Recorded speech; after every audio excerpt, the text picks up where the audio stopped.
This is homework for 121 Wednesday, and just like last night, it's going to have two parts.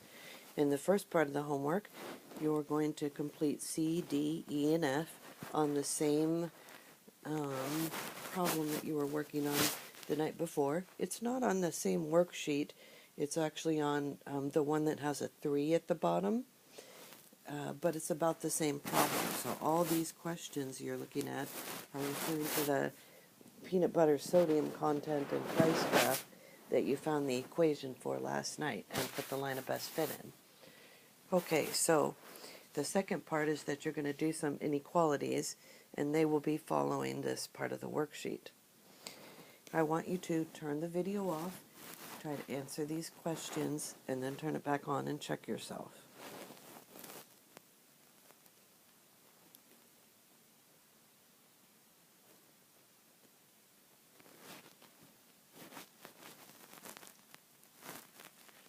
Okay, this first question is asking me to describe the relationship between price per serving and sodium per serving using slope.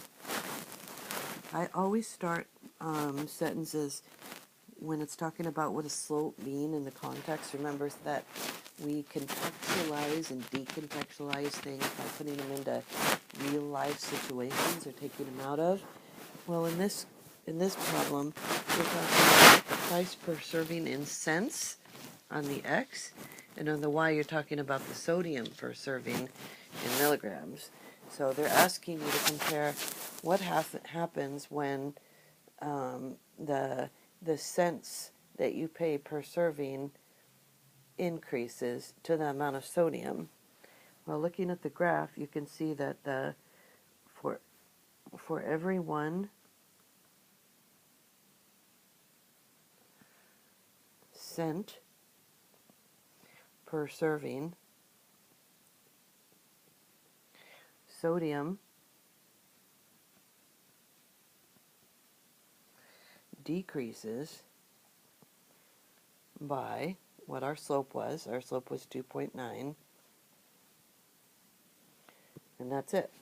So what you're saying is that every time you increase cost by 1 cent, your sodium decreases by about 2.9 milligrams. So what that means is that if you want, in general anyway, if you want low sodium peanut butter, then you should pay more money. The next question asks you, what is your equation? Well, you wrote that last night. So y equals 2.9. Yours is different from this, x plus 280, whatever you had yesterday. Now it says to estimate a correlation coefficient. I think it's about negative 0.75. And then is it closest to 1.50, negative 0.5, or negative 1? Well, 0.75 is halfway in between negative 5 and negative 1. And I don't know what you decided the correlation coefficient was. It really isn't important that you have the exact same number, because I don't even know if this is correct. It's my estimate. But it should definitely be negative, because look, the slope, these points have negative correlation. As this is increasing, the cents per serving, the sodium is decreasing. So it has to be negative, and it can't be negative 1, although you're estimating. And so really, for me, it's halfway in between. So I'm going to say negative 0.5. And the reason I'm saying that is because it's definitely not close to 1. Negative 1, that is. Give the coordinates of a point on the graph that appear to be an outlier. Explain. Well, the 2 points I think that are outliers are these two. I know that right here is 22.5. So that's probably about 22. And I know that this is 25. This is 27.5. So I'm going to say this is about 26.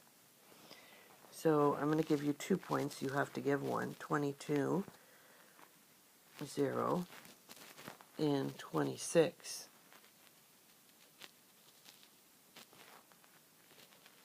0. Now, why I think they're outliers is that most points that have a 22-cent per serving cost. So if you go straight up, whoops, I did not mean to do that. If you go straight up here and you look at these, most of the points are clustered around 150 milligrams per serving, and there's even some points out here that are a little bit higher than 26, and there's still sodium is still 100 and I don't know, 60, and here this would be 100 and more than 175. So most of the points are not way down here with no sodium, which is why I think those are outliers. They're way far away from the cluster of the other points. So I'll write way, whoops, I'll just write away from where points are clustered.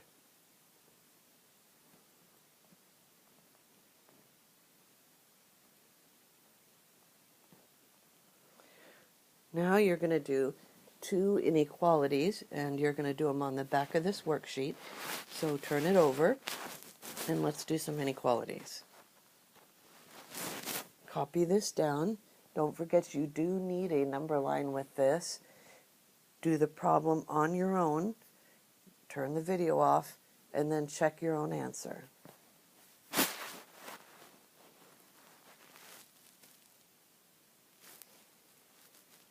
Okay. I first have to distribute, and so I'm going to put that in there, but I like to work from left to right, and I noticed that a couple of you don't do this, but it really does help. So from left to right, there's nothing I can do with these two, so I just copy them down and bring them down, so I'm staying organized. And now I can distribute. 3 times x is 3x, and I write it down. 3 times 1 is 3, and I write it down. I'm keeping everything in order left to right. Got to bring down this, got to bring down the 12. Now I have to combine like terms, and again I'll work left to right. 6x plus 3x is 9x. And then I still have another pair of like terms. 2 plus 3 is 5. When you're working left to right, it also helps you keep track of things, because I knew that I had taken care of the 6x and the 3x, but I hadn't done anything with this 2 or this 3, and so then that's how I knew that I had to combine them. Oh, I noticed I drew the, oh, there we go. And then now I need to bring this down and bring this down, working left to right. Where that greater than sign looks like a 7. Let's fix it. Okay, now I can get the variable on its own. It's got a times 9 and a plus 5 with it. Subtract 5. Subtract 5. That's going to give me 7. Whoops.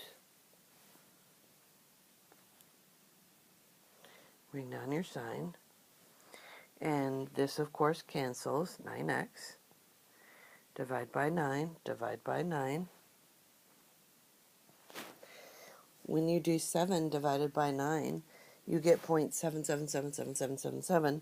So I'll write that as the 7 with the line over it. So x is greater than 0.7 with a line over it. Now we have to do a number line. I'm going to shrink my screen so I can fit it in. Okay. We always need 3 numbers. We need the number itself, 1 less, and 1 greater. So a point. So 0.7. And then this would be 0.8. And this would be 0.6. And let's read this. It's x is greater than 0.7. It's not saying greater than or equal to. Notice there's no equal to under here, no line. So that means I don't fill the circle in the numbers that are greater than 0.7 to the right. Okay, again, Don't forget to check your answer when you're done with this. Also, don't forget your number line. Go ahead and turn off the video and try it on your own.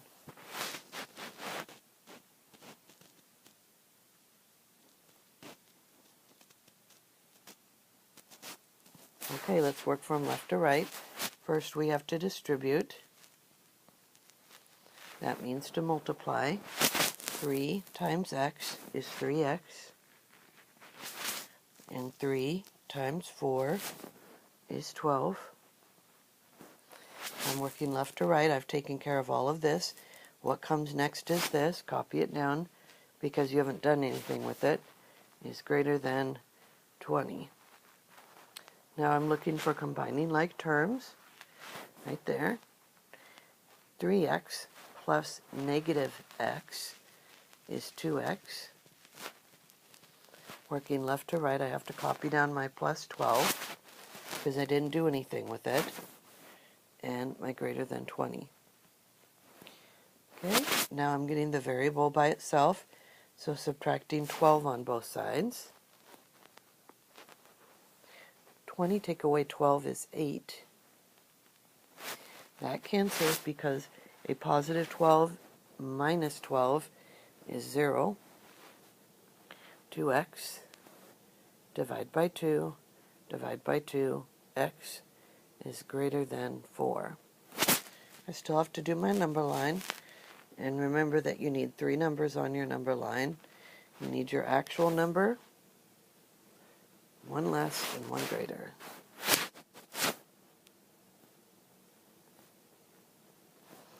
So the number was 4. 1 less would be 3. 1 greater would be 5. This reads x is greater than 4. So the numbers greater than 4 are to the right. I didn't fill in the circle because there's no line under here. It means that 4 is not part of the solution set. You are done with homework for Wednesday, 1/21. And after tonight, you only have one night left. Woohoo!